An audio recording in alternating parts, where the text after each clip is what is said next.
গুরুদেব, লেখিকা রানী চন্দ, গল্প পাঠে শ্রেয়া। চতুর্থ অধ্যায়। বোম্বে শহর। গুরুদেব এসেছেন। নানা জায়গায় নানা অনুষ্ঠান অভ্যর্থনার আয়োজন প্রতিদিন সকাল সন্ধ্যায়। যেখানে যখন যেতেন গুরুদেব নিয়ে যেতেন আমাকে সঙ্গে করে। আর উনি তার সেক্রেটারি, উনি তো থাকতেনই গুরুদেবের সঙ্গে। বাইরে লোকসমাজে কোথায় কিভাবে চলতে হয় বলতে হয় গুরুদেব আমাকে শেখাতেন প্রতি পদে। অতি ছোটখাটো তুচ্ছ ব্যাপারেও তিনি শেখাতেন বেশ গুরুত্ব দিয়েই। একদিন এক মিটিং হতে ফিরছি। সবাই গুরুদেবকে মোটরে তুলে দিতে ভিড় করেছেন। আমাকে উঠতে বললেন। আমি উঠে সিটের ওধার ঘেঁষে বসলাম। গুরুদেব উঠলেন। উঠে আমায় এদিকটায় সরিয়ে দিয়ে আমি যেখানে বসেছিলাম তিনি সেখানে বসলেন। মোটর ছেড়ে দিলে পর বললেন, আমি এখানে কেন বসলুম বলো তো? বুঝতে পারলাম না কেন বসলেন। বললাম, ওদিকটায় রোদ্দুর ছিল, তাই কি আমাকে সরিয়ে দিলেন? গুরুদেব তামাশা করে বললেন, তা নয়, মাননীয়দের ডান দিকে বসাতে হয়। আমি তোমার মাননীয় হইতো, কি বলো? সেবার বোম্বেতে একদিন বড় মজার ঘটনা ঘটেছিল। বোম্বের এক্সিকিউটিভ কাউন্সিলর স্যার গোলাম মোহাম্মদ হিদায়েতুল্লার বাড়িতে এক রাত্রে খাবার নিমন্ত্রণ গুরুদেবের। সরোজিনী নাইডু, উনি ও আমি আছি গুরুদেবের সঙ্গে। নিমন্ত্রিত নারী পুরুষে বসবার ঘর ঠাসা। এই রকম বড় বড় পরিবেশে অভ্যস্ত নই আমি। গুরুদেব আমাকে আগলে আগলে রাখেন। সেদিনও অত লোকের মাঝে হকচকিয়ে গেলাম। গুরুদেব বুঝলেন। ইশারায় আমাকে কাছে ডেকে বড় লম্বা যে সোফাটায় তিনি বসেছিলেন সেখানে তার পাশে আমাকে বসিয়ে রাখলেন। আমিও বেঁচে গেলাম। কারো সঙ্গে আর আলাপ জমাবার দায় দায়িত্ব রইল না। গুরুদেবের দিকেই সকলের নজর, তারই সঙ্গে কথা বলার আগ্রহ সবার। আমি দেখছি, শুনছি, খুশি মনে আছি। খাবার ডাক পড়তে সবাই পাশের ঘরে গেলাম। ঘর জোড়া টেবিল। টেবিলের এক মাথায় গুরুদেব বসলেন, অন্য মাথায় কে মনে পড়ছে না। বাড়ির কর্তাই হবেন। আর টেবিলের দুধারে দুসারি অন্যান্য সকলে বসলাম মুখোমুখি। আমার পাশে বসলেন এ বাড়িরই এক মহিলা। এরা সবে পর্দা ছেড়ে বেরিয়েছেন শুনেছিলাম। ভদ্রমহিলা পাশে বসেই আর থাকতে পারলেন না। এতক্ষণ বোধ হয় কৌতূহলী দৃষ্টি নিয়ে দেখছিলেন আমাকে। গুরুদেবের পাশে এক সোফায় বসে আছি। কে হতে পারি আমি তার? এবারে আমাকে কাছে পেয়ে প্রথম কথাই জিজ্ঞেস করলেন, ও বুড্ডা সাব আপকা সাব হ্যাঁ? সেদিন যে কি কষ্টে হাসি চেপে রেখেছিলাম। খাওয়া দাওয়ার পর রাত্রে বাড়ি ফিরে সে কথা গুরুদেবকে বলি, আর হাসিতে লুটিয়ে লুটিয়ে পড়ি।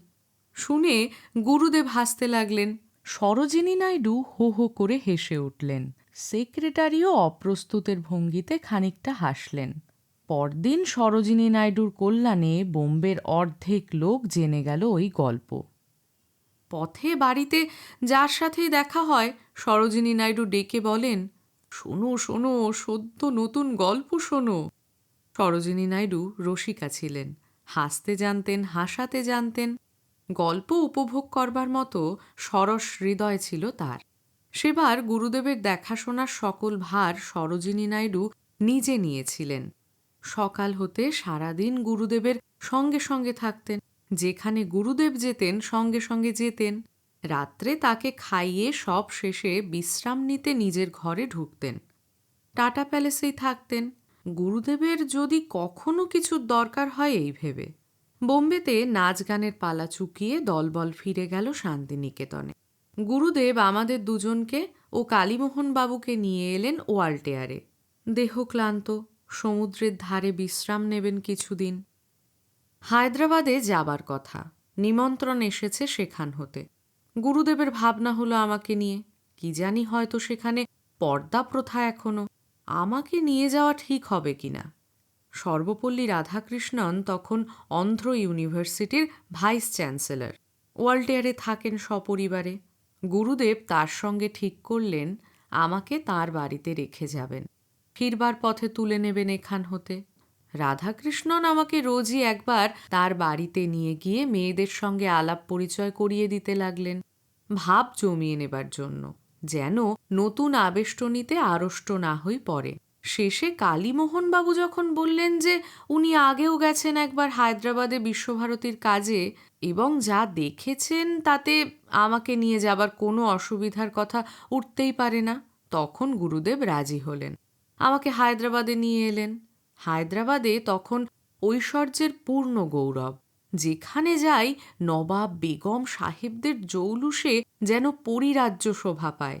ক্লাব, তাস, টেনিস, স্টেজ নিয়ে অতি আধুনিক তারা। পার্টিতে বেগম সাহেবাদের গায়ের উজ্জ্বল বর্ণে, সাজে, অলঙ্কারে, শিফন, জর্জেটে যেন বিজুলি খেলে। গুরুদেব এখানকার নিয়ম মতো একদিন নিজামের সঙ্গে দেখা করে এলেন।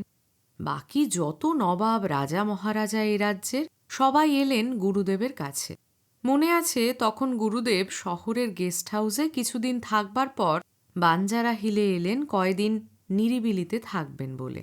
হায়দ্রাবাদ শহর হতে 4-5 মাইল দূরে এক পাহাড়ি বন, ছোট বড় পাহাড়, পাথর আর বাবলা কাঁটায় ভরা জায়গা। বাঞ্জারা নামে এক জাতের পাহাড়িরাই কেবল থাকে সেখানে। নবাব মেহেদি নওয়াজ জং গুরুদেবের একজন বিশেষ অনুরাগী, শান্তিনিকেতনের বিশেষ হিতৈষী বন্ধু। কি জানি কোন সম্পর্কে তাকে প্রথম দিন হতেই মেহেদি ভাই বলে ডাক দিলাম। এমনি ছিল তার স্নেহপ্রবণ ব্যক্তিত্ব। মেহেদি ভাইয়ের ঝোঁক গেল বাঞ্জারা হিলের ওপর। বললেন, বন পাহাড় কেটে এখানে নগর বসাবো। বন্ধুবান্ধব হেসে উঠলেন শুনে। মহারাজ কিষাণ প্রসাদ তখন হায়দ্রাবাদের প্রধানমন্ত্রী, আর মেহেদি ভাই কিষাণ প্রসাদের সেক্রেটারি। মেহেদি ভাইয়ের অনুরোধে মহারাজ কিষাণ প্রসাদ মত দিলেন। মেহেদি ভাই বাঞ্জারা হিলে মহারাজার জন্য ছোট্ট একখানি বাড়ি করালেন, আর নিজের জন্য একখানি বাড়ি করালেন। মেহেদি ভাইয়ের বাড়িটি হলো এক অভিনব বস্তু। বড় একটা পাহাড় বেছে নিলেন তিনি। সেই পাহাড়ের পাথর কুঁদে কুঁদে গুহার মতো সব ঘর বানালেন। ভিতরে ওই পাহাড়টাই রইল ঘরের দেওয়াল, ছাদ সব কিছু হয়ে। শোবার ঘর, বসবার ঘর, রান্নাঘর, বারান্দা মিলিয়ে পাহাড়ের ভেতরে রইল পুরো বাড়িটা, আর বাইরের দিকে পড়ে রইল হুমড়ি খাওয়া কালো প্রকাণ্ড পাথরটা। গুরুদেব বাঞ্জারাতে এলেন মহারাজ কিষাণ প্রসাদের বাড়িতে। আমরা রইলাম মেহেদি ভাইয়ের গুহা বাড়িতে। গুরুদেব এখানে এসে খুব খুশি। নির্জনে নিশ্চিন্ত মনে ছবি আঁকতেন বেশিরভাগ সময়ে। ওইখানে আসতেন মহারাজ কিষাণ প্রসাদ গুরুদেবের কাছে। মহারাজার আসা যাওয়া ছিল এক জমকালো প্রসেশন। মহারাজা পথে বের হবেন, খবর রটতেই সারা পথ ভিড়ে জমে যেত। মহারাজা কোথাও যাবেন, সঙ্গে চলল দাসদাসীর দল, পানের বাটা, পিকদানি, পাখা, গড়গড়া হাতে নিয়ে। চলল পাত্রমিত্রের দল, কেতাদুরস্ত ভঙ্গিতে ফিটফাট সাজে। পরপর নানা রঙের মোটরে উঠল সবাই। মহারাজা উঠলেন সকলের আগের মোটরে, বসলেন ড্রাইভারের পাশে। এখানেই বসেন বরাবর। হুকো বরদার নল এগিয়ে ধরে বসে রইল পেছনের সিটে। মহারাজের ডান হাতের কাছে থলি ভরা আধুলি, টাকা, সিকি। মহারাজ মুঠো মুঠো থলি হতে তা তোলেন আর পথে ছড়ান। মোটর চলতে থাকে। এই ছিল মহারাজ কিষাণ প্রসাদের পথ চলার নিয়ম। মহারাজা আসতেন বাঞ্জারা হিলে গুরুদেবের কাছে। মহারাজাও ছবি আঁকতেন জল রঙে। ওই ছিল তার শখ। আমাকে তার হাতে রাখা কয়েকখানা ছবি উপহার দিয়েছিলেন সে সময়ে, আছে আমার কাছে। আকবর হায়দারি আসতেন, আরও কত লোক আসতেন। রোজ বিকেলের দিকে তাদের আসা যাওয়া লেগেই থাকত। গুরুদেব আছেন এদের অতিথি হয়ে। তার আরাম আনন্দের দিকে প্রখর দৃষ্টি এদেশের মুরব্বীদের সকলের। বিখ্যাত বিনকার নিয়ে আসতেন মহারাজা। গুরুদেব বীণা শুনতেন। বাজনার শেষে চারমিনারের ছাপ তোলা গোটা গোটা মোহর মহারাজা ছুঁড়ে দিতেন ওস্তাদকে। বড় স্নিগ্ধ খুশি মাখা দিন ছিল বাঞ্জারা হিলে। সেই সেবারেই হায়দ্রাবাদে শুনেছি গুরুদেবের মুখে কবিতা আবৃত্তি। তখনকার যুগে মাইক ছিল না কথায় কথায় মুখের কাছে তুলে ধরতে। চারিদিক খোলা প্যান্ডেলের নিচে জনসভা। হাজার হাজার নাগরিক জড়ো হয়েছেন গুরুদেবের বক্তৃতা শুনতে। বক্তৃতার পর তাদের শখ জানিয়েছেন গুরুদেবের মুখে কবিতা আবৃত্তি শুনবে। গুরুদেব কবিতা পড়লেন, যেন গলার স্বরটা ছুঁড়ে দিলেন জনতার মাথার উপর দিয়ে এদিক হতে একেবারে শেষ দিক পর্যন্ত। সে কি জোর গলায়, সে কি ঝংকার সুরে! বাংলা ভাষা কেউ জানে না, একটি কথাও বুঝতে পারছে না। কিন্তু কি মন্ত্রমুগ্ধের মতো বসে আছে সব। গুরুদেব যখন জলনীনাথ স্বরে ওরে বিহঙ্গ মোর এখনই অন্ধ বন্ধ করুণা পাখা এই বলে কবিতা শেষ করলেন, অনেকক্ষণ অবধি সে শিহরণে নিঃশ্বাস স্থির হয়ে রইল সকল লোকের। পরে শুনেছি অনেকবার কবিতা আবৃত্তি তার মুখে, তবে অমনভাবে শুনিনি আর কখনো। সে সময়ে আরও দুটি কবিতা গুরুদেব প্রায় পড়তেন যখন শুনতে চাইত তারা। আমি পরাণের সাথে খেলিব আজিকে মরণ খেলা নিশীথ বেলা, আর হৃদয় আমার নাচেরে আজিকে ময়ূরের মতো নাচেরে হৃদয় নাচেরে। সেই হায়দ্রাবাদেরই আরেকটি ঘটনার কথা মনে পড়ে। কত ছোটখাটো ব্যাপারেও গুরুদেবের কত খেয়াল ছিল, কত যত্ন থাকত দেখেছি। মহারাজ কিষণ প্রসাদ বিরাট এক ব্যাঙ্কয়েট দিলেন গুরুদেবের হায়দ্রাবাদ আগমন উপলক্ষে। আমরাও আছি তাতে। নিমন্ত্রণের দিন সকালে গুরুদেব বললেন, রানী, তোর কি কি শাড়ি আছে সঙ্গে আনতো দেখি সব, ভালো করে সেজে যেতে হবে আজ সেখানে। শাড়ি যা যা ছিল এনে ধরলাম গুরুদেবের কাছে। সবচেয়ে যে ভালো শাড়িখানি, গুরুদেব তা হাতে নিয়ে বললেন, এইখানাই পরিস আজ সন্ধ্যায়। বললাম, ব্লাউজ তো তৈরি নেই, পিসটা এমনি পড়ে আছে। গুরুদেব ওকে ডাকলেন, ডেকে আদেশ দিলেন যেমন করে হোক একজন ভালো দর্জি দিয়ে ব্লাউজটা বিকেলের মধ্যেই তৈরি করিয়ে আনতে। তখনকার দিনে ইংরেজ রেসিডেন্টের প্রবল প্রতাপ হায়দ্রাবাদে। রেসিডেন্ট সস্ত্রীক আছেন ব্যাঙ্কোয়েটে। আনুষ্ঠানিক ভোজ ইত্যাদি তখন নিখুঁত বিদেশি মতেই হতো। মহারাজের প্রাসাদে যেতে যেতে মোটরে গুরুদেব আমাকে শেখাতে শেখাতে চললেন, যতক্ষণ না খাবার ডাক পড়ে আমার কাছাকাছি থেকো, আর খাবার টেবিলে যাবার সময় যে ভদ্রলোক পাশে বসবেন তিনি তোমাকে হাতে ধরে টেবিলে নিয়ে যাবার জন্য তোমার হাত চাইবেন, সেই নিয়ম। তখন যেন আবার হাত সরিয়ে নিও না, তার বাহুতে এমনি করে হাত রেখো। খাবার সময়ে ক্ষণে ক্ষণে টোস্ট করতে দাঁড়াবে সবাই, সকলে যা করে দেখে দেখে ঠিক তেমনটি করো। প্রাসাদে ঢুকবার আগে পর্যন্ত ধারণা করতে পারিনি যে কি ব্যাপার, ব্যাঙ্কয়েট কাকে বলে। দেখে তো হতভম্ব আমি। রেসিডেন্টের স্ত্রী জাঁকিয়ে বসেছেন গুরুদেবকে নিয়ে, সেই সঙ্গে প্রধান প্রধান অতিথিবর্গ। সন্ত্রস্ত আমি বারে বারে গুরুদেবের মুখের দিকে তাকাই। বুঝতে পারি ওই ভিড়ের মাঝেও গুরুদেব লক্ষ্য রাখছেন আমার প্রতি।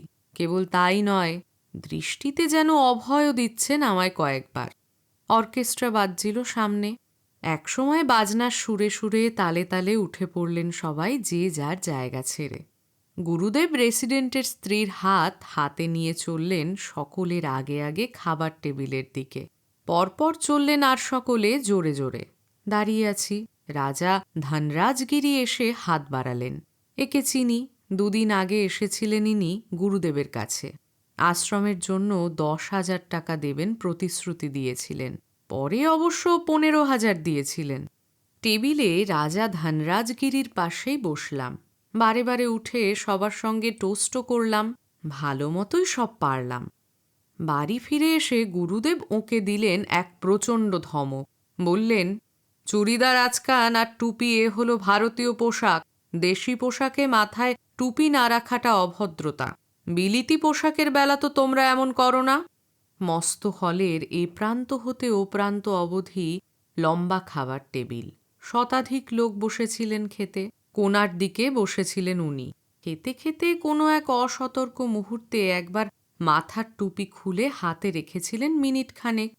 গুরুদেব বসেছিলেন টেবিলের মাঝামাঝি, রেসিডেন্ট ওদের নিয়ে। সেখান থেকেই ওইটুকু শিথিলতা তার নজর এড়াতে পারেনি সেদিন।